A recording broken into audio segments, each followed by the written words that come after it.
all this stuff in there. But, you know, we'll talk about ice cream being one of literally the worst foods you can eat. But it doesn't mean you can never eat it again. You know, if you really want to know what type of food puts the most plaque in your body, causes the most plaque, causes the most inflammatory response, and you know it's bad for you, you're going to pick ice cream. That's the most, usually has a lot of chemicals, obviously the sugar content. But instead of saying, okay, I'll never have sugar or never have ice cream again, what's the first thing you're going to crave? Ice cream. You know, if I told you guys could never drink water again, you're probably sitting there going, okay, I need water. I got to get out of here, and I need water. So never tell yourself you can't have it. But what you do is you pick a day. So you just pick a day like Friday. Say, we're going to have ice cream Friday. So Monday, Tuesday, Wednesday, or whatever day, and you're craving ice cream, at least it helps you reduce that craving or that want that you can say, well, I'm going to have it Friday anyway. So at least you pick a day, you know when you're going to have it.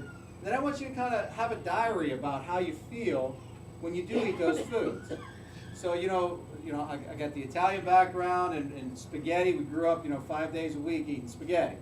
So, it went from 5 days a week to, okay, my vacation meal is now pasta.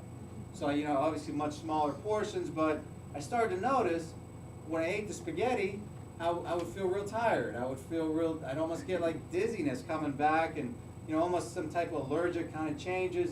So you really, once you eliminate these foods and then go back to them, you'll be amazed how bad you really feel when you go back to try it.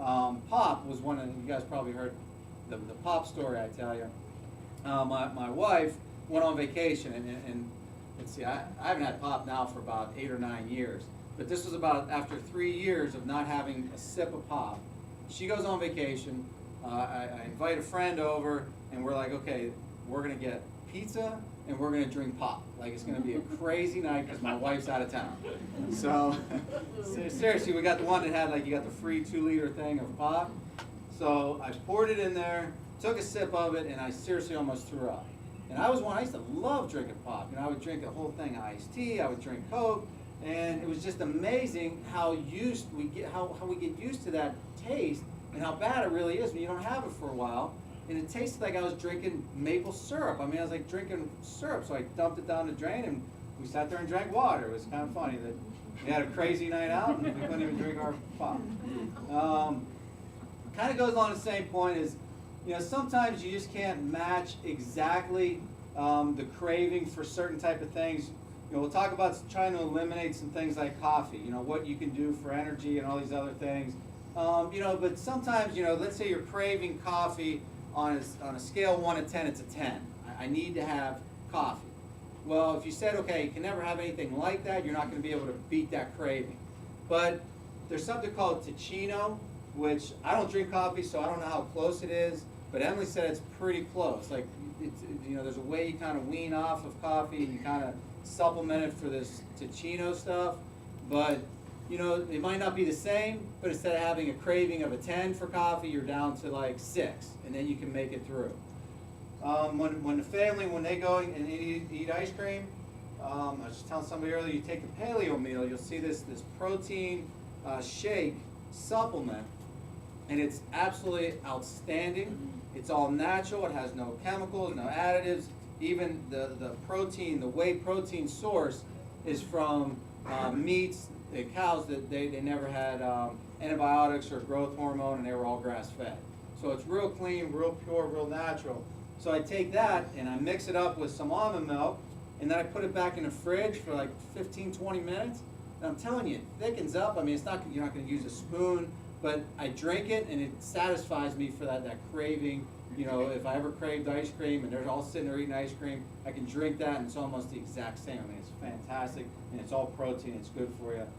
The cardio truffles, which I think they're not making anymore, which we're kind of upset about, but they're they're actually good for you, little pieces of chocolate that are actually good for the cardiovascular system. So when people crave chocolate, there's probably a bunch of you guys in here that have tried it or had it. It's fantastic, these little squares of chocolate. So for some reason they're not making them anymore, but we have a bunch of them still. But there's always little things you can find to reduce that craving down. Staying full is a huge key to staying on a good, healthy eating plan. The biggest time, obviously, that I messed up, and I, we work all day. Sometimes I wouldn't get home. Like tonight, I won't get home till 9:30 or whatever time I'll get home. But if I didn't eat from noon till 9, I go home, I'm starving. All the diet is out the window. It's whatever I can get my hands on, whatever I can grab, I'm going to eat. So preparing, having the right food there for you, but make sure we're going to eat smaller meals throughout the day so you're not starving, and then you can make better rational decisions. So that's one big thing. Now, pretty similar things, but just a multiple feeding rule. If you eat big, huge meals, like I said, I'm going to put all this together. I just kind of wanted to lay out some rules for you first.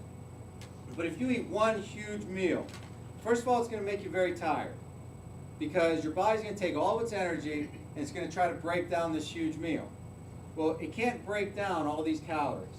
So what happens is it doesn't completely break them down. So it forms what's called free radicals. So if you have these free radicals, they're literally cancer-producing type of cells. They actually form cancer, and they form these tumors. So one of the keys is, and even in preventing cancers, is eating smaller meals.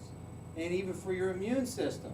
So your body's not taking all of its energy and focused on digesting food, your body can kill other viruses and bacteria that are in your body if you have smaller meals throughout the day too. In case I forget later to mention to you, I want you guys to look at the Okinawan study.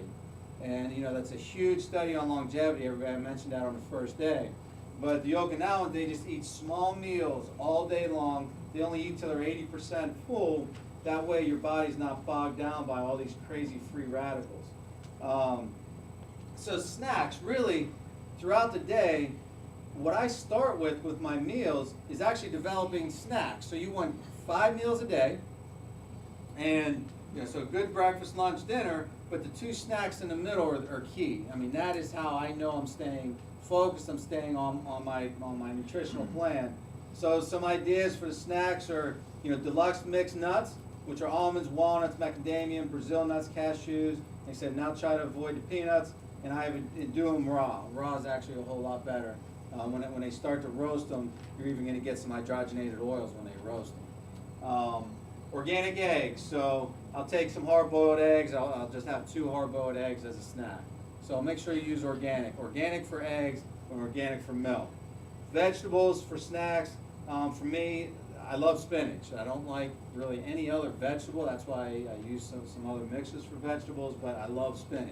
So I can just actually eat it's like lettuce, it's good, it's just lettuce. So I just kind of eat handfuls at a time. And then paleo meal shakes or the paleo bar. So about every 3 hours, I'll have my breakfast. 3 hours later, I'll eat one of these, and then I'll have lunch 3 hours later, and then about every 3 hours, 3.5 hours, I'm putting something in. I'm eating something, just to keep everything going. Food combining. Talked about enzymes in your body, real important. And I didn't know, but it took me a long time to kind of put all this together and learn all this. This is pretty tough to do. But just like your body has certain enzymes to break down certain chemicals, certain foods, same with the types of food. Your body uses a different enzyme to break down a carbohydrate than it does to break down a protein. So I used to actually teach about 9 or 10 years ago the 50%. You kind of do half and half with each meal. But what I've learned, the more I study this and the more I go over it, is that's actually not very good, because especially if you're eating half carbohydrates and half proteins. That's why pizza is not the best meal for you, because there's so high in carbohydrates and fats together. Your body takes the enzymes to break down the carbohydrates, and then your body can't break down the fats, so the fats just go right in your system and get stored. So you got to be real careful of mixing. The only time I really mix 50-50 is right around lunchtime. I'll have a 50-50 meal. But you really want to stay clear. You got to eat your carbos and your proteins separate. You guys are familiar with trans fats now, right? I used to really hammer that, but just to touch on it. I won't go into too much detail with it, but we talked about the enzymes your body has to break down certain foods. Trans fats, does anybody know where they came from? Anybody hear me do the story before? So they came from, what's that? It came from the military. So in the military, I think it was World War II, they needed to get protein out to